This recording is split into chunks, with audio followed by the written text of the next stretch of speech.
Around Dinarland. First up, found at iqdcalls.com chat room.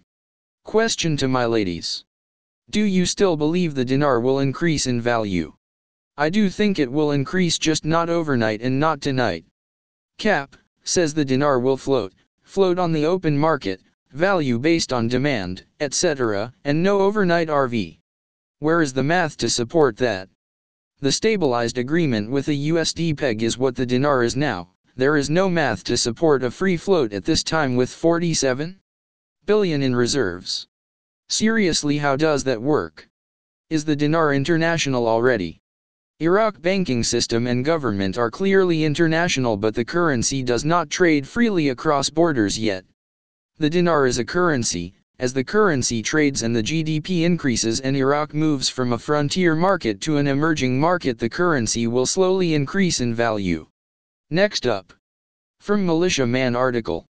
Iraq's economy is rising. This bodes oh so well to the timing we are witnessing. I'll bet the DC meeting with Iraq economists and PTBs will have results of those meetings on the table and signed off on. Meanwhile, Mosul still hasn't been 100% announced by Abadi, or has it? The citizens get purchase power through e-dinar or key cards, if you will, in my opinion. Good old sleight of hand going on. Don't forget, this is about them and not us. But everything points to us though in due time. Agidad 77. In my opinion, today we have seen good things pointing to the long line waiting on Iraq and getting restless for some action. They know the investment they stand before is ripe. We of the LL are standing directly in the middle of Iraq's door awaiting it to open. Disorderly like a Walmart Black Friday sale, oh heavens no. We are professionals who have stood in this LL against the hands of time and know the bell will soon be tolling in our favor. In my opinion. Question to Ray Ren 98. Do you believe the RV is to follow right away after the announcement of the liberation of Mosul? Yes, I am of that belief because that's what the citizens were told. When Mosul liberated, immediately comes increased purchasing power, etc. Within hours, not days. That is the belief and the expectation. The word immediately was used. From Philly Man. Article, Victory over IS in Mosul imminent as insurgents' lines collapse. Quote, we are seeing now the last meters, yards, and then final victory will be announced, a television presenter said, citing the channel's correspondents embedded with security forces battling in Islamic State's redoubt in the old city of Mosul, by the Tigris River. It's a matter of hours, she said. The information is coming from embedded reporters of final victory in hours. May it be so. From Dawn 961. As reported again today. Kuwait war reparations getting paid out of court. Clearing up sanctions. Out with old debts and obligations. In with new hope, peace, and prosperity. Iraq pays compensation to the lines of Kuwait worth $500 million. Media reports revealed that the Kuwaiti Ministry of Finance and the Kuwait Airways Corporation combined to coordinate efforts to take over $500 million. According to the Iraq site Bazin's News in the News, it is scheduled to be paid amounts in the form of a batch or two batches over the next few months. He added that, the agreement in principle was that Iraq will pay $300 million in cash and transfer the remaining $200 million to the capital to establish the lines of the Iraqi Air Kuwaiti joint venture, which was cancelled base. Iraq will pay the entire debt as part of the out-of-court settlement in exchange for dropping cases against Iraqi Airways for the damage to the fleet of Kuwait Airways during the period of Iraq's invasion of Kuwait in 1990.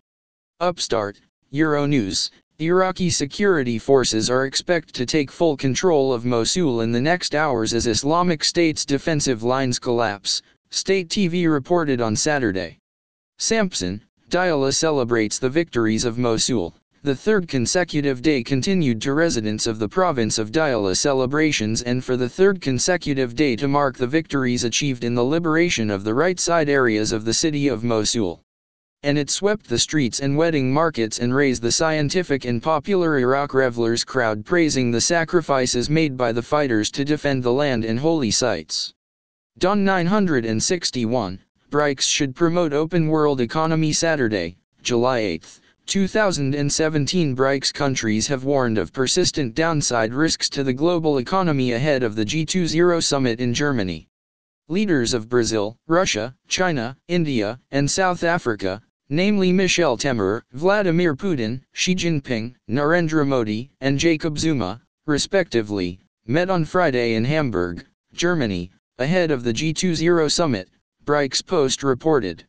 At the meet, the Chinese president called on the BRICS countries to promote common development and push for more international support for African countries.